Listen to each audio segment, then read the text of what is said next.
Morning. जय Shri Swaminarayan students, फिर से एक बार आप सबका स्वागत है। पिछली बार वीडियो में आपको याद होगा हमने यूनिट नंबर 1 कंप्लीट कर दिया था। उम्मीद करती हूँ कि आपने अच्छे से सब कुछ प्रैक्टिस कर ली होगी। अभी भी आप में से जिसने भी होमवर्क मुझे सेंड ना किया हो वो तुरंत कर दे। अब हम स्टार्ट करेंगे पार्टनरशिप अकाउंट। पार्टनरशिप अकाउंट इसलिए उनके पीछे रीज़न है क्योंकि ये यूनिट है वो मैक्सिमम मार्क्स को कवर करता है। ये यूनिट 30 मार्क्स का है और हमने जो एनपीओ पढ़ा है वो 10 मार्क्स का है। जो एनपीओ है वो यूनिट नंबर 1 है एंड यूनिट नंबर 2 यानी पार्टनरशिप अकाउंट जो मैंने अभी बोला वो 30 मार्क्स का है। उसके अंदर जो हम लोग रेफरेंस यूज़ करते हैं उसके अंदर टोटल 6 चैप्टर आते हैं। तो उसमें से हम सबसे पहले फर्स्ट नंबर का चैप्टर ले रहे हैं, accounting for partnership firm fundamentals. Fundamentals यानी कि बेसिक, यानी कि इस यूनिट के अंदर बाकी के जितने भी चैप्टर है वो चैप्टर्स के बेसिक टर्म्स हैं वो इस चैप्टर में दिए गए हैं। तो मैं आप लोगों को सारे के सारे थियोरिकल पहले समझाऊंगी एंड बाद में समझ करवाऊंगी प्रैक्टिकल। ओके, तो हम देखते हैं पार्टनरशिप क्या है। बच्चे, आप लोगों ने बिजनेस स्टडी में पार्टनरशिप के बारे में पढ़ा था। पार्टनरशिप एक ऐसा बिजनेस है कि जहाँ पे 2 या 2 से ज़्यादा पर्सन आते हैं, ज्वाइन करते हैं बिजनेस को ऑन कॉन्ट्रेक्चुअल बेसिस के ऊपर। ओके, यानी कि यहाँ पे मैं ले रही हूँ ए एंड बी ज्वाइन किया है कॉन्ट्रेक्चुअल बेसिस के ऊपर। ये कॉन्ट्रेक्चुअल बेसिस क्या है? तो उनका मतलब होता है पार्टनरशिप में एक कॉन्ट्रैक्ट होना, क्योंकि पार्टनर्स के बीच में फ्यूचर में कोई भी प्रॉब्लम्स ना आए। सो पार्टनरशिप यानी कि एक ऐसा बिजनेस जहाँ पे 2 या 2 से ज़्यादा पर्सन आते हैं, ज्वाइन करते हैं कॉन्ट्रेक्चुअल बेसिस के ऊपर, जिसमें सारे terms and condition already mention की जाती है, जिसके अंदर कितने पार्टनर्स को कितनी प्रॉफिट मिलेगी, किस पार्टनर कितनी कैपिटल कंट्रीब्यूट करता है, किस पार्टनर के पास कितनी ऑथोरिटी है, कितनी ड्यूटीज है। सो पार्टनरशिप एक ऐसा बिजनेस है जिसको ज्वाइन करते हैं कॉन्ट्रेक्चुअल बेसिस के ऊपर प्रॉफिट शेयर करने के लिए और अपने गोल को अचीव करने के लिए। पार्टनरशिप एक बिजनेस की टाइप है, जैसे कि हिंदू एंड डिवाइडेड फैमिली है, जॉइंट वेंचर्स है, कंपनीज है, आप लोगों ने बेस स्टडी में देखा था। पार्टनरशिप यानी कि जहाँ पे 2 या 2 से ज़्यादा पर्सन टुगेदर ज्वाइन करते हैं बिजनेस की एक्टिविटीज़ को कैरी आउट करने के लिए। सो partnership is a types of business in which 2 or more than person come together to carry out the business for common goals। सो ये था हमारे पास पार्टनरशिप का मीनिंग। इनको और डिटेल में समझने के लिए हमें इनके फीचर्स, नेचर्स को समझना होगा। Features, characters and natures same thing है, इसके अंदर कंफ्यूज मत होना, तीनों में एक ही आंसर आएगा। कैरेक्टर्स का मीनिंग होता है किसी भी चीज़ की क्वालिटीज़। सो हमें पार्टनरशिप बिजनेस की क्वालिटीज़ डिफाइन करनी है कि पार्टनरशिप में क्या क्या क्वालिटी है, किस में क्या क्या होता है। जिसमें कॉन्ट्रैक्ट होता है, एग्रीमेंट होता है। सो फर्स्ट नेचर है पार्टनरशिप बिजनेस में एग्रीमेंट होना जरूरी है। पार्टनरशिप में जो एग्रीमेंट होता है उसको हम क्या बोलते हैं? तो पार्टनरशिप डीड बोला जाता है। क्या बोला जाता है? Partnership deed. सो पार्टनरशिप के बीच में एग्रीमेंट होना ज़रूरी है, जिसमें टर्म्स एंड कंडीशन स्पेसिफाई किए जाते हैं। कितनी किसको सैलरी मिलेगी, कितना प्रॉफिट मिलेगा, कितना कैपिटल कंट्रीब्यूट करेंगे। सो ये एग्रीमेंट होना ज़रूरी है। एग्रीमेंट जो है वो ओरल भी होता है एंड रिटर्न भी होता है, बट कौन सा प्रेफरेबल होना चाहिए? तो रिटर्न है वो प्रेफरेबल होना चाहिए। ओरल एग्रीमेंट करोगे तो आपके पास प्रूफ नहीं होगा, इसलिए रिटर्न होना चाहिए। है एक्सटेंस ऑफ लीगल बिजनेस, यानी कि पार्टनरशिप में लीगल बिजनेस होना चाहिए। ये तो कंपलसरी है, बिना बिजनेस के कोई पार्टनरशिप नहीं कर सकते हैं। लेकिन वो बिजनेस कौन सा होना चाहिए? तो लीगल होना चाहिए। थर्ड है sharing of profit. Sharing of profit का मीनिंग है प्रॉफिट को कैसे शेयर करना है, इसके लिए भी एग्रीमेंट होना चाहिए। अगर एक पर्सन है, सोल प्रोप्राइटर बिजनेस है, तो उसमें सारा बिजनेस, सारा प्रॉफिट एक ही पर्सन का होता है। लेकिन अगर पार्टनरशिप में 3 पार्टनर्स है, तो इन तीनों के बीच में प्रॉफिट कैसे डिवाइड किया जाएगा वो भी हमें डिसाइड करना होता है। सो पार्टनरशिप ऐसा बिजनेस है जिसमें शेयर प्रॉफिट किया जाता है। प्रॉफिट शेयर कैसे करनी है वो एग्रीमेंट में मेंशन किया जाता है। नेक्स्ट है एजेंसी रिलेशनशिप। एजेंसी रिलेशनशिप यानी कि पार्टनरशिप में प्रिंसिपल और एजेंट रिलेशन एग्जिस्ट करते हैं। प्रिंसिपल और एजेंट का यहाँ पे मतलब है कि जितने भी पार्टनर्स हैं वो सारे के सारे प्रिंसिपल है, यानी कि सारे के सारे ओनर है। तो कैसे? क्योंकि सारे के सारे पार्टनर हैं वो कंपनी के अंदर कैपिटल कंट्रीब्यूट करते हैं, इसलिए सारे के सारे पार्टनर्स हैं वो बिजनेस के ओनर कहलाएंगे। ओके, वो एजेंट भी है क्योंकि वो एक दूसरे के बिहाफ पर वर्क भी करते हैं। सभी पार्टनर्स मिलकर बिजनेस को चला सकते हैं, लेकिन जरूरी नहीं है कि सभी पार्टनर्स वर्क करें। कुछ ऐसे भी पार्टनर्स होते हैं जो बिजनेस में वर्क नहीं करते हैं, सिर्फ कैपिटल को कंट्रीब्यूट करते हैं, और जो दूसरे पार्टनर्स हैं वो उनके बिहाफ पे वर्क करते हैं। यानी कि यहाँ पे मैं आप लोगों को एक एग्जांपल दे रही हूँ। ए, बी एंड सी तीनों पार्टनर्स हैं। यहाँ पे तीनों ए एंड बी ये दो वर्क नहीं कर रहे हैं, सिर्फ कैपिटल को कंट्रीब्यूट किया है। एंड सी है वो ए एंड बी के बिहाफ पे वर्क कर रहा है, यानी कि सी ओनर भी है एंड वो एजेंट भी है। नेक्स्ट है मेंबरशिप। पार्टनरशिप में मिनिमम कितने मेंबर होने चाहिए? तो 2 होने चाहिए मिनिमम मेंबर, क्योंकि एक मेंबर है तो वो पार्टनरशिप बिजनेस नहीं है, वो सोल प्रोप्राइटर होता है। पार्टनरशिप में मिनिमम 2 मेंबर होने चाहिए बिजनेस को स्टार्ट करने के लिए। मैक्सिमम मेंबर्स के लिए कोई लिमिट यहाँ पे डिसाइड नहीं की गई है, लेकिन कहा जाता है कि आपका नॉर्मल बिजनेस है तो उस केस में मेंबर्स को 20 ज्वाइन करवा सकते हो, लेकिन अगर आपका बिजनेस बैंकिंग टाइप है तो 10 मेंबर को आप लोग ज्वाइन करवा सकते हो। अगर आप नॉर्मल बिजनेस के अंदर 20 से ज़्यादा मेंबर्स को आप लोग ज्वाइन करवाओगे एंड बैंकिंग सेक्टर में 10 मेंबर्स से ज़्यादा आप लोग ज्वाइन करवाओगे, 10 के बदले में आप लोग 11 करवाओगे, तो क्या हो जाएगा? पार्टनरशिप में से आप लोग को हटाया जाएगा। यानी कि नॉर्मल बिजनेस में मैक्सिमम 20 मेंबर्स होने चाहिए एंड बैंकिंग सेक्टर में 10 मेंबर्स होने चाहिए मिनिमम। नेक्स्ट है रजिस्ट्रेशन ऑफ फॉर्म। कंपनी का रजिस्ट्रेशन करवाना कंपलसरी है, लेकिन पार्टनरशिप फॉर्म का रजिस्ट्रेशन करवाना कंपलसरी नहीं है, लेकिन आप पार्टनरशिप डीड बना सकते हो। ओके, रजिस्ट्रेशन करवाना कंपलसरी नहीं है। नेक्स्ट है नेचर ऑफ लायबिलिटीज। पार्टनरशिप के बीच में अनलिमिटेड लायबिलिटीज होती है। तो हम लोग नेक्स्ट टॉपिक लेते हैं पार्टनरशिप डीड। पार्टनरशिप डीड यानी ये एक एग्रीमेंट है, मैंने आपको पहले भी बताया कि एग्रीमेंट यानी कि पार्टनरशिप डीड। तो ये पार्टनरशिप डीड है वो क्या होता है? एग्रीमेंट बिटवीन द पार्टनर्स के बीच में एक एग्रीमेंट होता है जिसके अंदर कंपनी के रिलेटेड जो टर्म्स एंड कंडीशन होते हैं वो लिखे जाते हैं, फ्यूचर में कोई भी प्रॉब्लम ना आए उसके लिए। ओके, यानी कि ये पार्टनरशिप डीड है वो ओरल एंड रिटन भी होता है, यानी ये एग्रीमेंट है वो ओरल एंड रिटन भी हो सकता है, लेकिन आप लोगों को प्रेफरेबल कौन सा होना चाहिए? रिटन होना चाहिए, क्योंकि फ्यूचर में आपके पास ये एक प्रूफ हो। Partnership deed it is and written agreement between the partners and accounts are prepared as per partnership deed.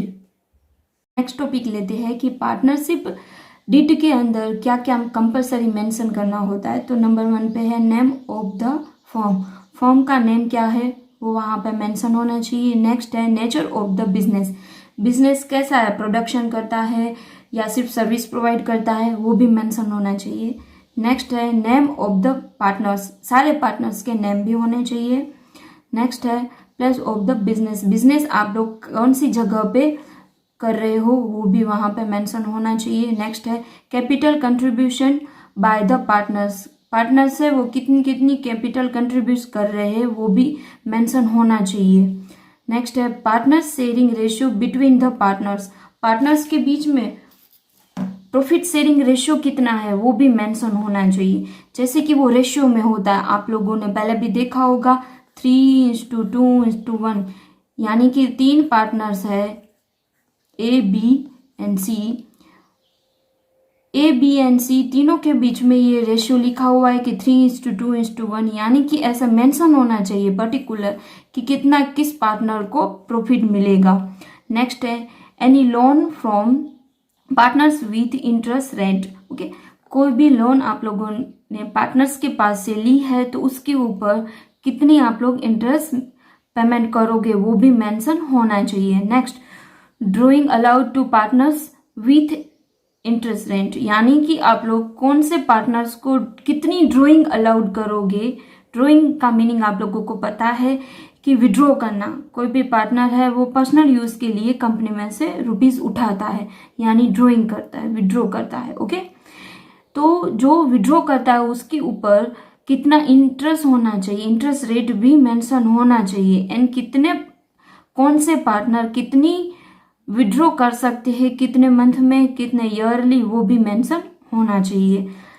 Next है any amount of salary and commission to the partners, कोई भी पार्टनर्स को कितनी सैलरी एंड कमीशन कितना मिलना चाहिए and कब मिलना चाहिए। पार्टनर्स की duties, powers and liabilities, partners के बीच में कितनी कितनी ड्यूटी होनी चाहिए, कितनी उनके पावर होने चाहिए, कितनी लाइबिलिटीज होनी चाहिए, वो भी कंपलसरी मेंशन होना चाहिए। ऐसा जरूरी नहीं है कि सिर्फ इतना ये 10 टॉपिक है वो ही मेंशन होने चाहिए, ये तो कंपलसरी ही होते हैं। हम लोग देखते हैं कि ये पार्टनरशिप डीड है, उनका इम्पोर्टेंस क्या है कंपनी के अंदर, ओके। तो नंबर 1 है avoid dispute between the partners, यानी कि पार्टनर्स के बीच में झगड़ा फ्यूचर में नहीं हो सकता है क्योंकि आपके पास प्रूफ है कि क्या कंडीशन एंड रूल्स बनाया गया है। नेक्स्ट है कंफ्यूजन है प्रॉफिट एंड लॉस के लिए, वो भी अवॉइड की मतलब दूर हो जाएगा। नेक्स्ट है clarity of duties and responsibility, यानी कि पार्टनर्स में क्लियरिटी होगी कि कितनी कितनी ड्यूटीज है, कितनी कितनी उनकी जवाबदारी है, ओके। नेक्स्ट है clarity of salary and commission to partners, कितनी किसकी सैलरी होनी चाहिए, कमीशन कितना होना चाहिए वो भी क्लियर होगा क्योंकि ये हम लोगों ने क्या किया है, पार्टनरशिप डीड में मेंशन कर दिया है। नेक्स्ट है interest on capital and interest on loan, या तो इंटरेस्ट ऑन ड्रॉइंग देने के लिए कोई भी कंफ्यूजन या तो कोई भी झगड़ा नहीं होगा क्योंकि हम लोगों ने क्या किया है, पार्टनरशिप डीड में उनको मेंशन कर दिया है। ज़रूरी नहीं है कि मैंने यहाँ पे जो डिस्कशन किया उतना ही सिर्फ उनका इम्पोर्टेंस है, तो आप लोग भी पार्टनरशिप डीड के बारे में खुद अपने आप से सोचो एंड उसके इम्पोर्टेंस के अभी भी और पॉइंट्स यहाँ पे मेंशन करो। टॉपिक लेते हैं एब्सेंट ऑफ पार्टनरशिप डीड, यानी कि पार्टनरशिप विदाउट डीड, यानी कि हम लोग ये पार्टनर्स के बीच में एग्रीमेंट नहीं हुआ है। तब इंडियन पार्टनरशिप एक्ट 1932 में जो भी रूल्स एंड रेगुलेशन मेंशन किए गए हैं उनको फॉलो करना होगा। तो उसमें नंबर 1 पे है no interest on capital is allowed to any partners, यानी कि कोई भी पार्टनर्स को इंटरेस्ट ऑन कैपिटल नहीं मिलेगा। कब? जब पार्टनरशिप डीड एब्सेंट है, तब हम लोगों ने कोई भी एग्रीमेंट नहीं किया है तब, ओके। ये कहाँ पे लिखा गया है? तो इंडियन पार्टनरशिप एक्ट 1932 में मेंशन किया गया है ये सारे के सारे रूल्स जो मैं आपको अभी पढ़ा रही हूँ। नेक्स्ट है no interest on drawing is charge to any partner, कोई भी पार्टनर के ऊपर इंटरेस्ट ऑन ड्रॉइंग भी चार्ज नहीं होगा। आप लोग यहाँ पे कंफ्यूज हो गए कि interest on capital and interest on drawing दोनों के बीच में डिफरेंस क्या है। तो यहाँ पे इंटरेस्ट ऑन कैपिटल है वो कंपनी पार्टनर को पेमेंट करती है, एंड यहाँ पे इंटरेस्ट ऑन ड्रॉइंग है वो पार्टनर कंपनी को पेमेंट करता है, क्योंकि ये विड्रॉ करके लेके जाते हैं पार्टनर, तो उनके ऊपर उनको कंपनी को इंटरेस्ट पेमेंट करना होता है। ओके, इसलिए मैंने यहाँ पे लिखा है। नेक्स्ट होता है no interest on partners is current account is allowed to any partner, यानी कि कोई भी करंट अकाउंट की बैलेंस बचती है उनके ऊपर भी इंटरेस्ट आप लोगों को नहीं मिलेगा।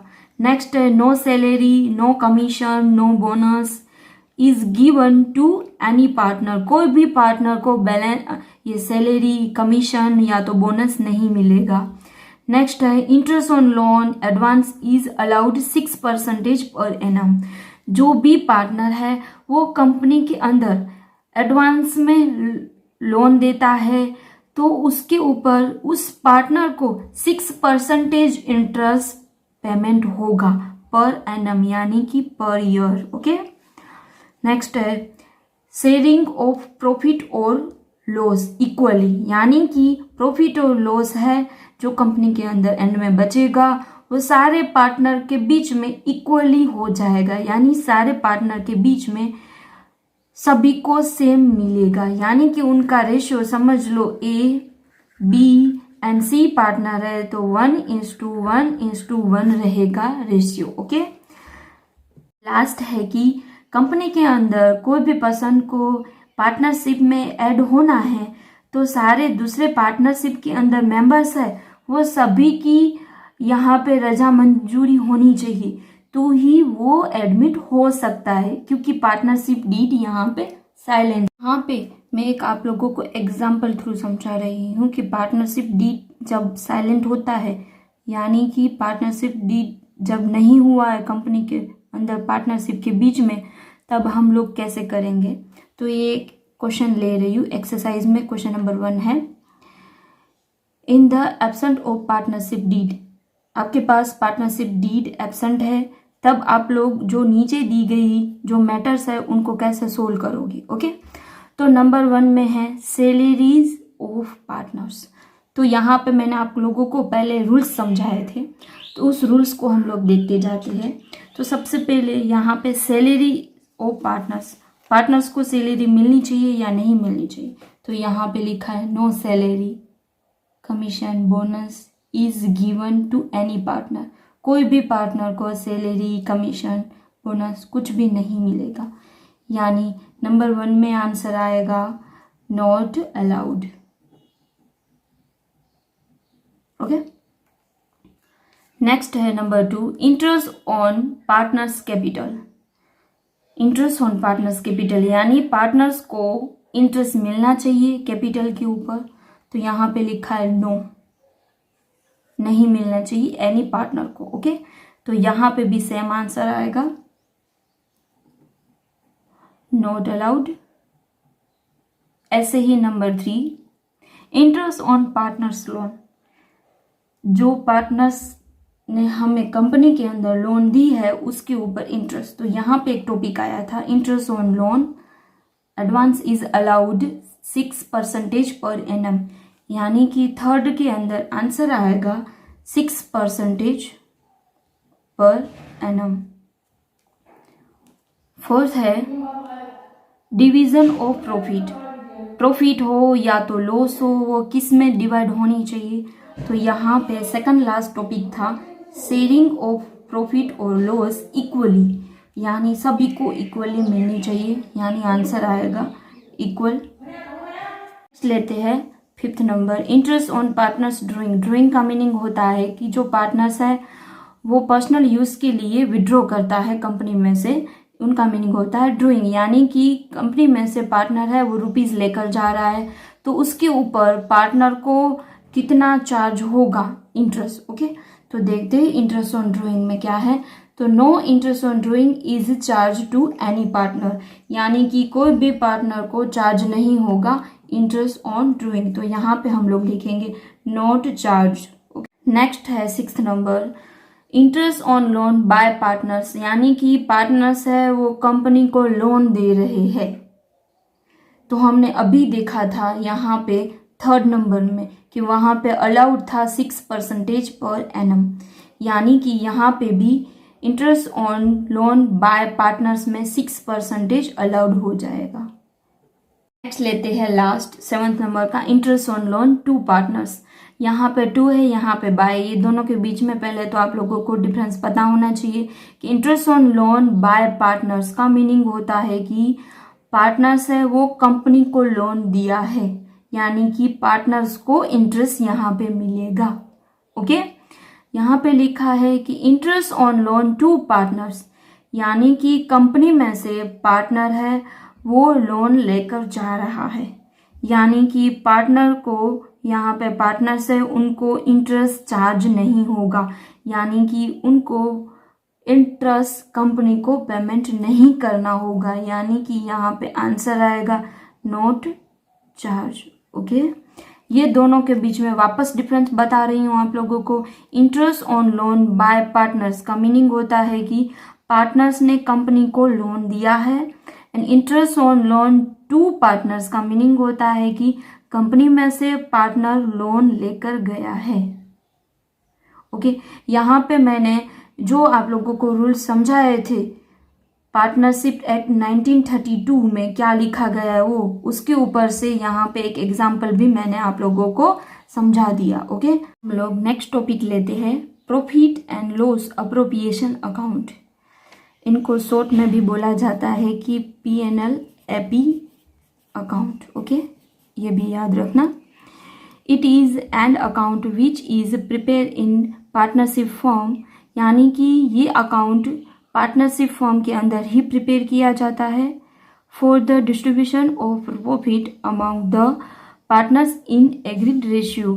जो भी रेशियो कंफर्म किया गया, जो भी रेशियो डिसाइड किया गया है, उस रेशियो में यहाँ पे प्रॉफिट को डिस्ट्रीब्यूट करने के लिए profit and loss appropriation account बनाया जाता है। ओके, ये अकाउंट कब बनाया जाता है? सो तो सिर्फ पार्टनरशिप फॉर्म में ही बनाया जाता है, यानी कि आप लोगों को पता है 11th में हम लोगों ने सोल्ड प्रोप्राइटर में फाइनल अकाउंट किए थे। सबसे पहले जर्नल एंट्री आती है, पोस्टिंग लेजर अकाउंट, बाद में ट्रेडिंग अकाउंट, नेक्स्ट आता है हमारा P&L अकाउंट, एंड बाद में हम लोग डायरेक्टली ले लेते थे बैलेंस शीट। ओके, तो यहाँ पे P&L अकाउंट के बाद एक ऐड हो जाएगा profit and loss appropriation account. Okay, वो क्यों ऐड हो जाएगा? क्योंकि यहाँ पे पार्टनरशिप फॉर्म है इसलिए। तो ये किसके बाद प्रिपेयर किया जाएगा? तो प्रॉफिट एंड लॉस अकाउंट के बाद ये प्रिपेयर किया जाएगा। तो हम लोग P&L AP के फीचर्स भी देखते हैं। तो नंबर 1 है सब part of profit and loss account. ये प्रॉफिट एंड लॉस अकाउंट का एक सब पार्ट है। Next, it is a nominal account. ये नॉमिनल अकाउंट है। नॉमिनल अकाउंट का आप लोगों को रूल्स याद होना चाहिए कि डेबिट साइड है, ये मैं यहाँ पे समझ लो कि P&L AP अकाउंट ड्रॉ कर रही हूँ, debit credit. Debit side expenses लिखे जाएंगे एंड क्रेडिट साइड इनकम लिखी जाएगी, यानी कि ये नॉमिनल का रूल्स है। इसलिए जो P&L AP अकाउंट है वो कौन से नेचर का है? तो नॉमिनल अकाउंट के नेचर का है। ओके, ये भी याद रखना, 1 मार्क्स में आप लोगों को काम आएगा। नेक्स्ट है प्रिपेयर बाय पार्टनरशिप फॉर्म। मैंने आपको पहले भी बताया कि P&L AP अकाउंट है वो कौन प्रिपेयर करता है? पार्टनरशिप फॉर्म प्रिपेयर करता है।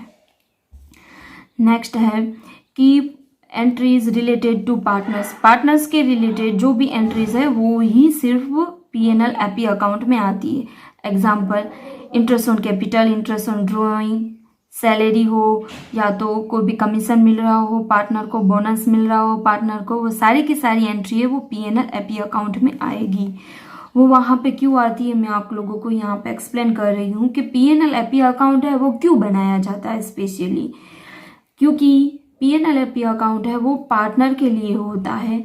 जब भी P&L अकाउंट बनाया जाता है वहाँ पे कंपनी के रिलेटेड जो भी एक्सपेंसेस इनकम है वो सब कुछ वहाँ पे डाले जाते हैं एंड बाद में हमें नेट प्रॉफिट मिलती है P&L अकाउंट में से। ओके, तो जो भी net profit and net loss मिलेगा वो बाद में क्या होगा, वो पार्टनर्स के लिए बचेगा, वो सब कुछ नेट प्रॉफिट है वो।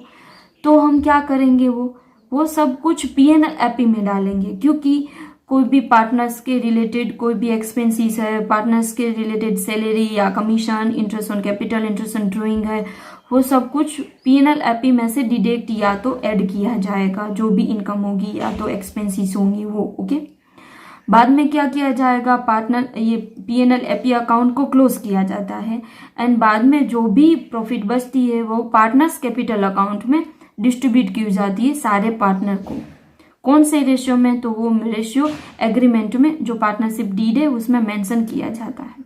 यहाँ पे पीएनएल एपी अकाउंट कैसे बनाया जाता है वो फॉर्मेट समझा रही हूँ आप लोगों को। मैंने पहले भी बोला कि पीएनएल एपी अकाउंट है वो पीएनएल अकाउंट के बाद बनाया जाता है। ओके, तो मैंने आपको वो भी बोला कि वो नॉमिनल अकाउंट है, यानी डेबिट साइड एक्सपेंसेस आएंगे एंड क्रेडिट साइड इनकम आएगा। वो कौन सी साइड से ये देखा जाएगा, तो कंपनी की साइड से देखा जाएगा। कंपनी के एक्सपेंसेस है वो डेबिट साइड, कंपनी की इनकम है वो क्रेडिट साइड। ओके, तो सबसे पहले समझ लो पीएनएल अकाउंट में हमें नेट लॉस मिली है, तो नेट लॉस है वो पीएनएल एपी अकाउंट में डेबिट साइड की चली जाती है वो, क्योंकि कंपनी के लिए लॉस है।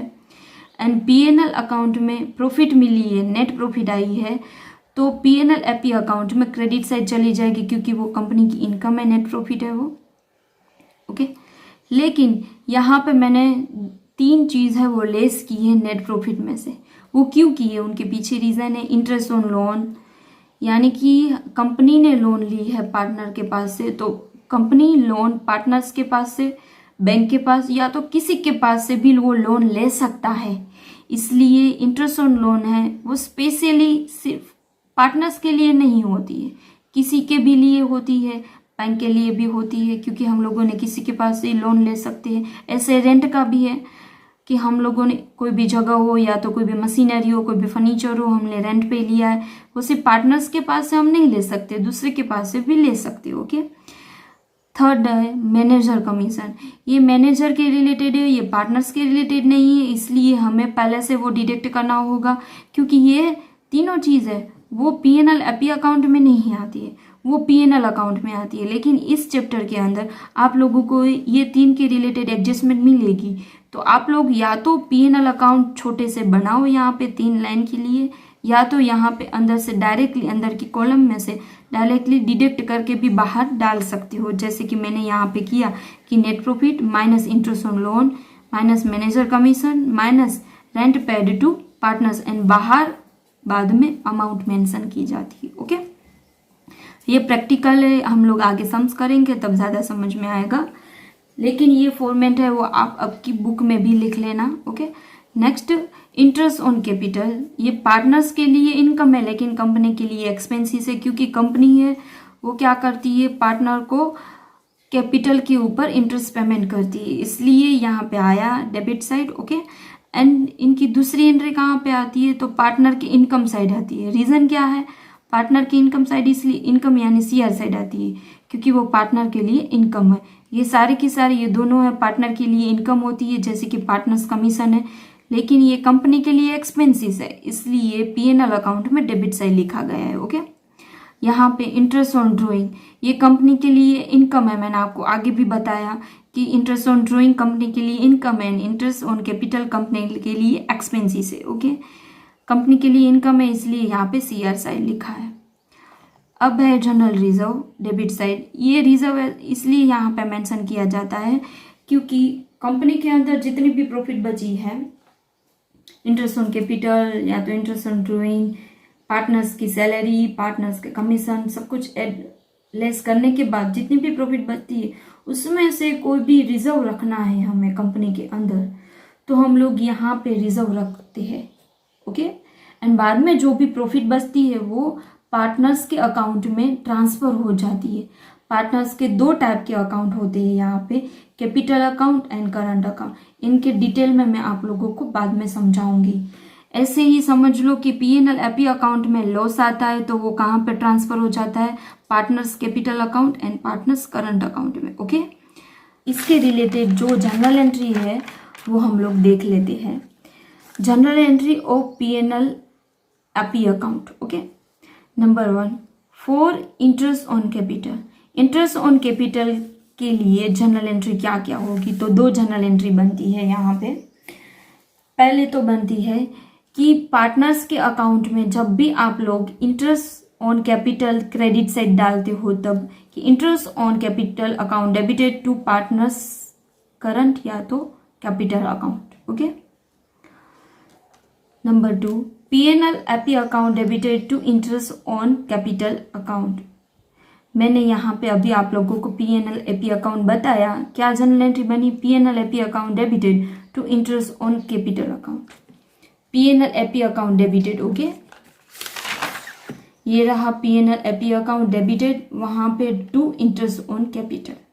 ओके, समझ में आया? सारी जनरल एंट्री ऐसे ही होगी। ओके। नेक्स्ट है for interest on drawing. Interest on capital company के लिए एक्सपेंसिस है, तो इंटरेस्ट ऑन ड्रॉइंग है वो कंपनी के लिए इनकम है, यानी ये एक दूसरे की ऑपोजिट जनरल एंट्री बनेगी।